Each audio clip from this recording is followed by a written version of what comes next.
Salut tout le monde, dernière vidéo de cette série critique de Jurassic Park 3. Aujourd'hui on va revoir ensemble ce qui fait que Jurassic Park 3 est plus mauvais que bon. Générique.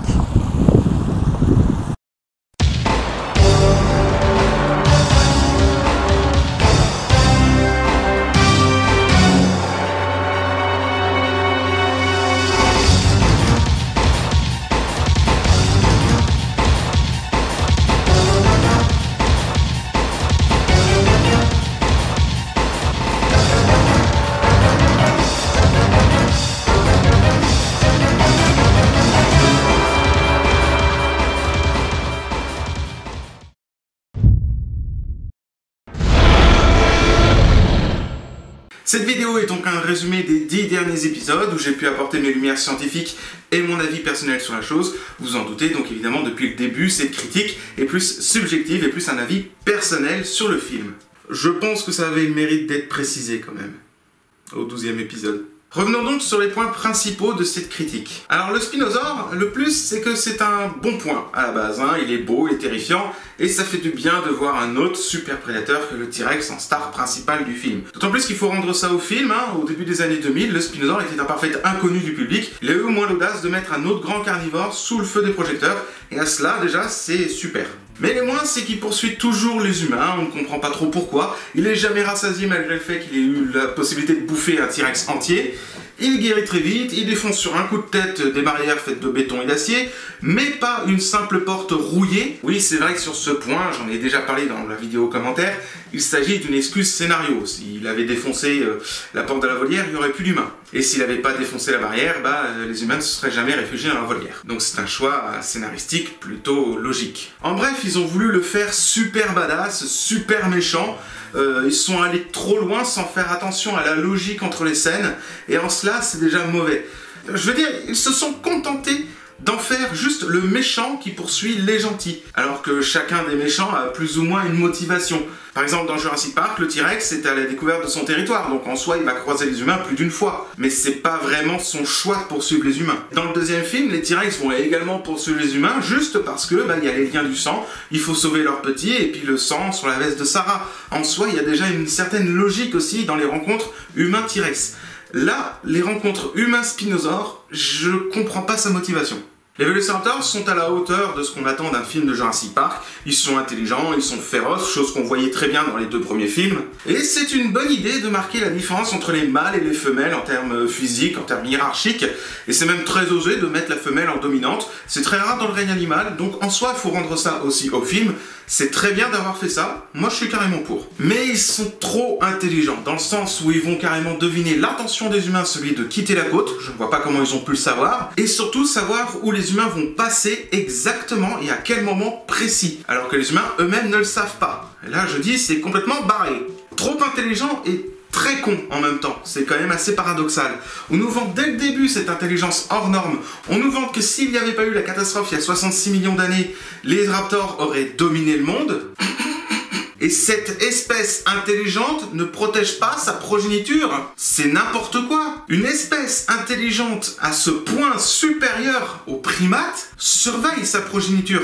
La discussion entre Ellie et Alan à propos des raptors va montrer qu'ils sont encore plus féroces et encore plus intelligents que d'habitude. Bien que ça se voyait encore une fois très bien pendant les deux premiers films. En gros, on nous le vante dès le début, et on s'attend à le voir. Très intelligent et très con à la fois, ça résume encore une fois les raptors de Jurassic Park 3. Le plus des ptéranodons, c'est que c'est plus qu'un caméo, hein, on les voit plus que quelques secondes à la fin du film, comme dans Le Monde Perdu. Là, ils ont vraiment leur scène à eux dans la volière, qui est extrêmement bien travaillée. C'est une scène d'ailleurs qui tenait particulièrement à cœur à Joe Johnston. Scène qui est quand même très inspirée évidemment du bouquin Jurassic Park où il y a une scène avec une volière aussi. Mais le fait qu'il s'échappe à la fin et que personne ne panique, là franchement j'ai pas compris. Je veux dire, les protagonistes qui ont été sauvés par les militaires savent très bien ce qui est arrivé. Billy est également là pour en témoigner, il a failli en crever. Les acteurs principaux auraient dû dire aux militaires tirer dans le tas. S'ils le font pas, ça veut dire qu'ils prennent la responsabilité qu'il y aura des dizaines de personnes qui se feront attaquer par des ptéranodons. C'est pas responsable. Et puis en plus, des dents putain! Des dents dans le bec! Peu importe la raison, ce n'est pas tolérable! Le T-Rex T-Rex est à la hauteur de son succès, hein, il est gros, il est terrifiant, et on a la peur dès qu'on le voit, on retient notre souffle dès qu'on le voit. Mais le faire mourir est certainement la pire idée de l'histoire de la franchise. Alors je suis désolé de remettre cette histoire sur le tapis, beaucoup d'entre vous arrivent à passer au-dessus, mais moi, en tant que fan de la saga, j'ai grandi avec la saga, j'y arrive pas. J'avais 5 ans quand j'ai vu pour la première fois Jurassic Park en 95, soit 2 ans après sa sortie. J'avais 8 ans pour Le Monde Perdu, j'avais 11 ans pour Jurassic Park 3, et je peux vous dire, j'ai vu les films dans cet ordre, j'ai grandi avec, j'ai pas approuvé cette scène. Mais en plus, le T-Rex, c'est le Deus Ex Machina. T'as instauré des choses avec dans les 2 premiers films. Tu as instauré le fait comme quoi c'était un héros. Tu peux pas assassiner ton héros, c'est pas possible. Même pour le remplacer par un autre. Sinon, ce serait tout aussi valable que d'assassiner Dark Vador dans le Retour du Jedi, au tout début du film. Je sais pas, t'as instauré des trucs avec Dark Vador dans les 2 premiers épisodes, et tu l'assassines au début du 3e. C'est complètement débile. Donc, oui, effectivement, tuer le T-Rex, c'est la pire idée de l'histoire de la franchise. We have a big fight, and T-Rex gets his ass kicked. We knew that, there was going to be a T-Rex Spino battle in this movie.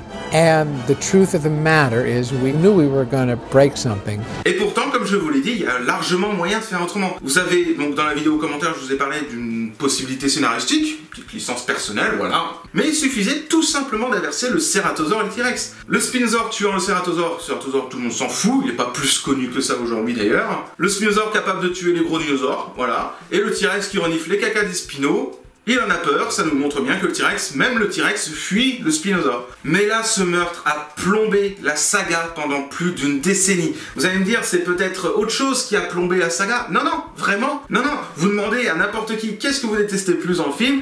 Ah bah c'est la mort du T-Rex. Bien souvent, c'est ça qui revient. Donc, cet assassinat en bonne et due forme a plombé la saga pendant plus d'une décennie. Alors, la pilule dans le fion et le suppositoire dans la bouche, ça ne marche pas. L'inverse, par contre, oui. Pensez-y la prochaine fois.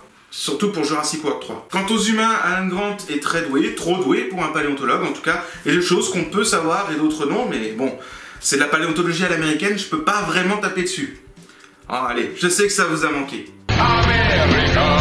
Mais notre héros ne se tient pas à ses convictions, il ne se tient pas non plus à ses traumatismes. Bon, remarque, c'est bien de surmonter ses traumatismes, mais il a quand même des convictions derrière et malheureusement il ne s'y tient pas, ça devient un petit peu décevant. Et là, malheureusement, il n'y a pas vraiment de leçon à tirer de ses erreurs à la fin du film, et c'est ça qui est un petit peu décevant aussi. Billy Brennan est le stéréotype du padawan déchu par son mentor, qui se perd en route, mais qui redevient un héros à peine en vie à la fin. Et je sais pas pourquoi, mais pour lui ça ne fonctionne pas. Je veux dire, il serait mort à la fin. Mais vraiment mort, hein. Ça aurait changé quoi? Alan Grant aurait perdu définitivement son chapeau. La belle affaire. Mais il serait mort, bah ça aurait peut-être donné une véritable leçon à Alan Grant, comme quoi il faut vraiment pas accepter de l'argent venant d'on ne sait où, juste pour aller survoler une île. Là en l'occurrence, il a juste failli le perdre, donc ça va. Hier, c'est bon, cool. Alors concernant Amanda Kirby, alors je n'ai jamais vu un personnage aussi énervant dans un film.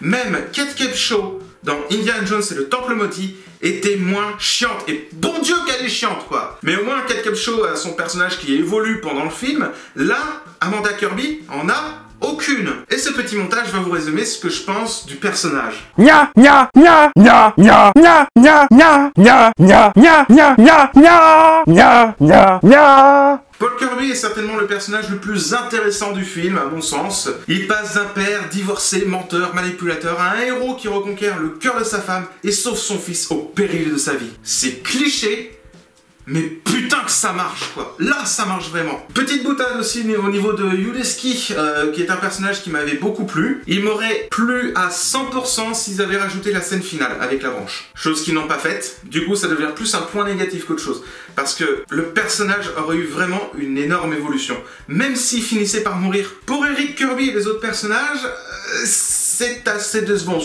Personnellement, moi je m'en fous, je me suis pas vraiment attaché aux autres. En gros, à une exception près, les personnages sont plutôt creux, vides. On sent que les acteurs ne sont pas investis à 100% dedans. Mais ça, j'y reviendrai. Quant à l'ambiance générale du film, c'est mal dosé. Encore une fois, il s'agit de mon avis, hein, vous pouvez en avoir un autre. Comme dans le premier et le deuxième film, on trouve une introduction, une entrée en matière dramatique, qui, désolé de le dire, met un petit peu l'eau à la bouche au public. Et c'est un petit peu l'amorce de ce qui va arriver ensuite dans le scénario. Sauf que pour Jurassic Park 3, on reste un petit peu sur sa fin, pour plusieurs raisons. Premièrement, on regarde la nette différence entre les introductions de Jurassic Park et du Monde Perdu par rapport à Jurassic Park 3. Dans le premier film, on voit le dinosaure qui tue un être humain, donc ce qui va annoncer plus ou moins que au début tout est sous contrôle, mais finalement ça merde juste à la fin. Ça annonce parfaitement ce qu'il va avoir dans le film. Dans le Monde Perdu, ça annonce plutôt des choses toutes mignonnes, toutes machin, la redécouverte des dinosaures, puis finalement une agression d'une petite fille. Donc ça va annoncer vraiment tout ce qui va arriver ensuite. Je trouve d'ailleurs que l'image de la petite fille va être plus ou moins annonciateur aussi de ce qui va arriver avec le bébé T-Rex, qui va se faire agresser par des humains. Mais ça, voilà, c'est ma petite vision personnelle des choses. Quant à Jurassic Park 3, il n'y a que du mystère, il n'y a que de l'interrogation, et il n'y a jamais de réponse. C'est ça le problème. Le bateau rentre dans la brume, les deux personnages sur le bateau se font bouffer par on ne sait quoi, même le scénario ne le sait pas, il sort de la brume, il n'y a plus de personnages. Et c'est bien dommage. Ça va être vraiment annonciateur de ce qu'il va y avoir après, ça veut dire qu'il y aura beaucoup de mystères, mais aucune réponse. Deuxièmement, le Super Predator, la nouvelle star remplaçant si vite le T-Rex, arrive justement trop vite dans l'histoire. Et c'est marrant parce que le dinosaure principal justement dans l'histoire de Jurassic Park est toujours mis dans une ambiance brachiosaure. On va dire ça comme ça. Vous savez, ce fameux truc où on annonce que le dinosaure est là, on a de l'excitation et de la trouille qui viennent en même temps, de l'excitrouille comme je l'ai dit, ça monte, ça monte, ça monte, et au moment où on voit le T-Rex, on est tout content, mais le moment où on le voit, c'est quand il s'échappe, et paf, ça se casse la gueule. Effet brachiosaure. Pareil, vision personnelle, hein. Pour le Monde Perdu, c'est plus ou moins la même chose. Quand on sait que les personnages vont aller sur l'île, on commence à monter, et quand on voit les T-Rex, paf, ça se casse la gueule, on a le sentiment qui explose à ce moment-là. Donc Jurassic Park, le premier T-Rex adulte se voit à 60 minutes de film, bien qu'on en a peur tout le long avant. Dans le Monde Perdu, le premier T-Rex adulte qu'on va voir, c'est 52 minutes. Dans Jurassic Park 3, le Spinosaure arrive à 21 minutes de film. Il n'est même pas amorcé par quoi que ce soit. Comme je vous l'ai dit, si vous vous remettez dans l'ambiance du début des années 2000, le Spinosaure est parfaitement inconnu du public. En soi, c'est déjà un problème qu'il ne soit pas amorcé avant. D'où mon idée de scénario dans la vidéo commentaire. Il n'est pas amorcé, il est inconnu, il sort de la forêt, croque Cooper. Voilà, donc on reste impressionné, mais c'est tout. Troisièmement, la scène de combat T-Rex versus Spinosaure arrive trop vite dans l'histoire aussi, c'est-à-dire à 27 minutes de film, soit 6 minutes après qu'on ait fait la connaissance du Spinosaure, bien qu'on sache pas trop à ce moment-là que c'est un Spinosaure. Et cette scène ne dure pas assez longtemps, elle dure moins d'1 minute. Pourtant, cette scène, c'est la scène centrale du film. Demandez à une personne qui a vu les 3 films Jurassic Park quelle est la scène centrale de Jurassic Park 3, il y a des grandes chances qu'ils vous répondent le combat T-Rex versus Spinosaure. Il y a des grandes chances que ce soit ça. C'est la scène emblématique du film. Et cette scène va rester inégalée pendant tout le restant du film. Et c'est ça qui fait que selon moi, on reste sur notre faim. On s'attend à quelque chose de bien supérieur à ces scènes, et ça n'arrive jamais. Non, parce que j'aimerais pas dire, mais la scène finale avec le Spinosaure est complètement bousillée. Je suis désolé de le dire, mais voilà, encore une fois, c'est mon point de vue, je vais pas le répéter à chaque fois, mais c'est mon point de vue. La scène finale avec le Spinosaure est complètement bousillée. Elle aurait pu être intéressante sous un autre passage avant la scène finale, mais là, elle est complètement morte. D'un côté, vous avez un côté plutôt sombre, dramatique, avec de la pluie, où vous êtes en panique, où vous avez vraiment peur de crever. Et de l'autre, vous avez plutôt un côté lumineux, plutôt doux, avec la pureté de l'enfance et le spectacle humoristique de Barney à la télévision. Et ce passage humoristique, d'ailleurs, est mis en abîme avec le côté dramatique. Et moi, je trouve pas que ça fait une très bonne harmonie. Enfin bref, quand vous voyez une scène où il y a Barney qui fait « Allez-y, allez-y, amusez-vous » et puis t'as le Spino qui est en train de jouer avec les humains, ça fait plus rire que se dire « Ah, c'est dramatique ». Pour moi, cette scène est complètement gâchée. C'était pas le moment de faire de l'humour. Et quatrièmement, une fois que les personnages principaux arrivent au niveau de l'île, il n'y a que trop peu d'ambiance posée sur l'île. À mon sens, on remarque notamment la redécouverte des dinosaures lorsque l'avion survole l'île, l'après avoir semé le Spinosaure dans la forêt, les embryons dans les tubes, les 2 discussions des Kirby, le panorama des dinosaures herbivores. Scènes qui durent quelques secondes, quelques minutes, et qui sont souvent vite interrompues par une autre péripétie. Et c'est ça que je reproche énormément au film. C'est action, action, action, action, action. On n'a pas le temps de respirer. La découverte des dinosaures dans l'avion qui survole l'île est interrompue par la volonté d'atterrir sur l'île. On est passé du rêve à panique d'un coup. Mais vraiment, d'un coup. L'après avoir semé le Spinosaure dans la forêt est interrompu par le face-à-face avec le T-Rex. C'est genre, on souffle après avoir semé le Spinosaure, on pousse un buisson et on retient à nouveau notre souffle en voyant le T-Rex. Et moi qui suis asthmatique, j'ai vraiment eu du mal à passer ce passage. La scène dans le complexe avec les embryons dans les tubes est interrompue par un Vélociraptor qui tend un piège, qui échoue lamentablement. Une des 2 discussions des Kirby est interrompue par Grant lui-même, d'autant plus que ces scènes sont complètement creuses, on en apprend juste un petit peu plus sur le passé des Kirby, et honnêtement ces passages, bah moi personnellement je m'en fous un peu en fait, mais complètement. Et le panorama des dinosaures herbivores ne dure que 43 secondes. Il n'est pas interrompu, mais dure 43 secondes. Et ce n'est pas en 43 secondes qu'on peut retrouver la magie de Jurassic Park. Parce que Jurassic Park, c'est un mélange de drame et de fantasy. Et c'est pas en 43 secondes qu'on peut changer du panique au rêve. Il doit y avoir des justes milieux, des transitions entre ces scènes pour que l'intrigue puisse progresser. Et c'est dommage parce qu'ils n'ont vraiment exploité que les carnivores, comme si seulement les carnivores faisaient le succès des 2 premiers films. C'est faux! Pour moi, les carnivores représentent plutôt une adrénaline négative, une adrénaline de survie, où on est en panique avec les personnages. Et les herbivores, eux, plutôt une adrénaline positive, une adrénaline de rêve, où on est émerveillé avec les personnages. Ce qui marchait très bien dans le premier film, où ces 2 types de frissons étaient parfaitement bien alternés, où on arrivait facilement à doser le rêve, la magie, et le drame, et la peur, et la panique. Un peu moins bien dosé dans le 2e film, mais toujours présent quand même. Et pour Jurassic World? Non mais attends, Jurassic World c'est copier-coller en termes d'ambiance de Jurassic Park 1. Dans Jurassic Park 3, désolé de le dire, les herbivores n'existent pas. Enlevez toutes les scènes avec les herbivores, ça ne change rien à votre avis sur le film, ni à votre impression d'ailleurs. Et c'est ça qui fait que selon moi on ne respire pas assez. Carnivore, carnivore, carnivore, carnivore, panique, panique, panique, panique, action, action, action, action. Bref, des scènes pas assez travaillées, des actions mal dosées, qui s'enchaînent dans un scénario bâclé et plutôt indécis. Et qui s'enchaînent dans une logique pas franchement définie non plus. Et avec des acteurs qui semblent pas tellement investis dans leur rôle. Les acteurs l'ont d'ailleurs témoigné. Sam Neill, le tournage fut un enfer et très long. L'acteur réécrivait certaines scènes. Alessandro Nivola, Jurassic Park 3 était une expérience très pénible. C'est le seul rôle de ma carrière pour lequel je n'avais aucune matière pour construire mon personnage. C'était exaspérant. William Macy, qui a lancé un navire à 100 millions de dollars sans gouvernail. Navire, film, 100 millions de dollars budget, sans gouvernail, sans scénario. Le script est réécrit au fil de l'eau. Imaginez un petit peu l'enfer que ça a dû être. D'ailleurs, l'acteur précise qu'il a réécrit son personnage au fur et à mesure aussi, et certaines scènes en même temps. D'où le résultat pour Paul Kirby. Et là-dessus, merci beaucoup, monsieur Macy. Et Théa Leoni dira ceci dans une interview accordée à Histoé. Je ne laisserai pas ma fille voir ce film. Bon, pourquoi ça m'étonne pas? Petite, t'as pas envie de voir ta mère dans le pire rôle de sa vie? L'un des scénaristes principaux, Alexander Payne, dira même dans une interview The less good film, well maybe it's because Steven Spielberg did not direct it. Ouch! Là, il rejette carrément la faute sur John Johnston. Réalisateurs comme scénaristes ont fait du très bon travail, avant et après Jurassic Park 3. Si Jurassic Park 3 est si mauvais, ce n'est pas la faute de l'un ou de l'autre, c'est la faute des deux. Juste comme ça, des fois, il y a des tandems qui ne fonctionnent pas, et c'est comme dans les couples, hein, quand on n'est pas en harmonie, et on arrête tout, c'est tout. Là, Jurassic Park 3 est mauvais parce que le tandem réalisateur-scénariste n'a pas fonctionné, c'est tout. Alors, je dois vous parler également des à côté du film, notamment de la boîte VHS. VH quoi? Vidéocassette. Le truc qui existait avant les DVD. Oh, le vieux. Ta gueule, jaquette de la VHS d'ailleurs, où j'ai relevé quelques petites anecdotes assez rigolotes. Non, c'est pas vraiment rigolo, ça fait rire parce que ça fait pitié, c'est tout. Déjà les critiques. Les bonnes, hein, évidemment, hein, parce que bon... Les mauvaises critiques ne font pas vendeur, vous verrez jamais une mauvaise critique sur un produit comme un DVD ou une VHS. Donc, Télérama, enchantement et sensations fortes. Alors j'ai été à peine enchanté par le film, il y a une scène en particulier qui m'a énormément plu, c'est la scène lorsqu'ils sont dans le complexe avec les embryons dans les tubes. Là franchement la lumière est douce, l'ambiance est posée, le travelling est doux également, et la musique de ce passage est juste splendide, c'est une des meilleures du film, jusqu'à ce que ce soit interrompu encore et toujours par une péripétie. Non mais c'est mal rythmé, on est tout le temps en panique et les rares fois où on est posé, où l'ambiance est posée, soit ça ne dure pas assez longtemps, soit on se fait chier tout simplement. L'action est juste mal dosée. Et si par sensation forte vous entendez le fait que j'ai gueulé tout le long du film à cause des incohérences scientifiques, à cause des incohérences logiques, etc.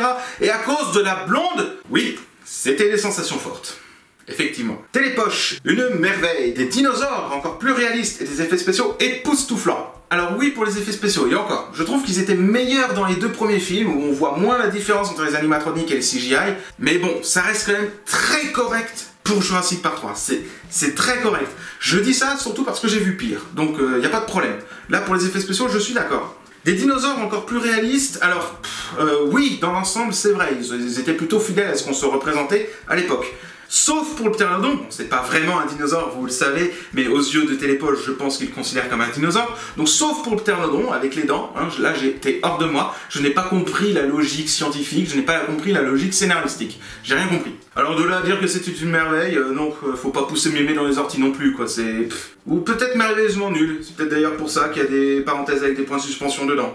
La citation n'est peut-être pas complète. Télépoche, une merveille dans la nullité, malgré des dinosaures encore plus réalistes et des effets spéciaux époustouflants. Toujours se méfier des citations incomplètes. Et la dernière m'a mis sur le cul. Heureusement que j'étais assis au moment où je l'ai lu la première fois, parce que sinon je serais tombé de haut. Et cette critique d'ailleurs est toujours présente sur la jaquette du DVD. Paris Match, le meilleur épisode de la série. Moi ça me fait pas rire. Regardez mon visage. Vous croyez que j'ai l'air de rire ? Moi je rigole pas. Sans compter évidemment sur le résumé au dos de la jaquette qui présente des fautes d'incompréhension scénaristique et des fautes d'orthographe. Oui, sur la jaquette de la VHS. Il y en a encore sur la jaquette du DVD, même s'ils en ont corrigé quelques-unes. Je vais vous faire la lecture, du coup vous en rendrez compte par vous-même. 8 ans après la débâcle d'InGen, alors InGen c'est l'abréviation d'International Genetics, qui est abrégée comme ceci par l'auteur, à savoir Michael Crichton. Donc on est censé mettre un G majuscule. En soi, c'est déjà une faute. Alan Grant, Sam Neill, le célèbre paléontologue, virgule s'il vous plaît, peine à trouver les fonds nécessaires pour financer ses recherches sur les dinosaures. Un riche aventurier, Paul Kirby, William Macy, virgule, et sa femme Amanda, Théa Léonie, virgule, se disent prêts, avec un S s'il vous plaît, à financer ses travaux après qu'il les aura accompagnés, S aussi s'il vous plaît, dans leur tournée aérienne au-dessus, avec un tiret aussi, du nouveau site InGen, avec un G majuscule, Isla Sorna. Grant flaire une entourloupe sitôt que l'avion amorce sa descente sur l'île. Alors, flairer une entourloupe, en général, c'est quand c'est avant que ça se produit. Genre, il aurait dû flairer l'entourloupe au moment où le chèque a été signé, pas au moment où l'avion descend. C'est un petit peu tard. Lorsqu'un accident survient avec une créature géante, surgit de la forêt, Grant découvre que le but réel des Kirby est de tenter de retrouver leur fils de 14 ans, Eric Trevor Morgan. Non, 12 ans. Alors c'est vrai que Eric, comme je l'ai dit, est né en 86, donc il avait certainement 13-14 ans au moment du tournage en 2000, mais il incarne un enfant de 12 ans. C'est écrit comme ça dans le scénario. Disparu quelques jours plus tôt dans cette jungle peuplée de dinosaures. Non, 8 semaines. Alors c'est vrai que 8 semaines, c'est quelques jours, effectivement. Ça fait que 8 semaines. Oh, ça va, recommence pas. Et également le super montage Photoshop complètement raté sur la jaquette de la VHS. Heureusement qu'ils l'ont retiré de la jaquette DVD, parce que c'était pas beau à voir. Bon, déjà, outre le fait que le Spinosaure et le Velociraptor aient été mis à la même taille, ce qui fait qu'on peut facilement les confondre quand on n'a pas l'œil. Oui, pour un non-initié, confondre un Spinosaure et un Velociraptor, c'est possible. Mais c'est surtout, regardez, Grant a le bras qui passe derrière Amanda, et les Kirby ne sont pas sur le même plan. Une minute. C'est juste que ce genre de montage, ça me donne la gerbe. Mets ta tête entre les genoux. Non mais sérieusement, une majorité du public n'aime pas ce film et pense que c'est l'un des pires films de l'histoire de la saga. Saga Africa. Les acteurs le disent, même les gens qui ont joué dans ce film vous disent qu'il est mauvais. J'invente rien. Et pour ma part, pour un film tel que Jurassic Park 3, on aurait pu s'attendre à largement mieux que cette bouse. Et ça me désole de dire ça, parce que je suis fan des dinosaures depuis que je suis haut comme 3 pommes. Et Jurassic Park reste un des meilleurs films que j'ai vu de ma vie. Le film le plus marquant de ma vie, lorsque j'avais 5 ans. Et Jurassic Park restera une des franchises les plus cultes du cinéma. Mais là, ce film a plombé la saga pendant plus d'1 décennie. Et pour un film comme Jurassic Park 3, une seule solution existe. En fait, non. Il y en a plusieurs. Et c'est à vous de choisir.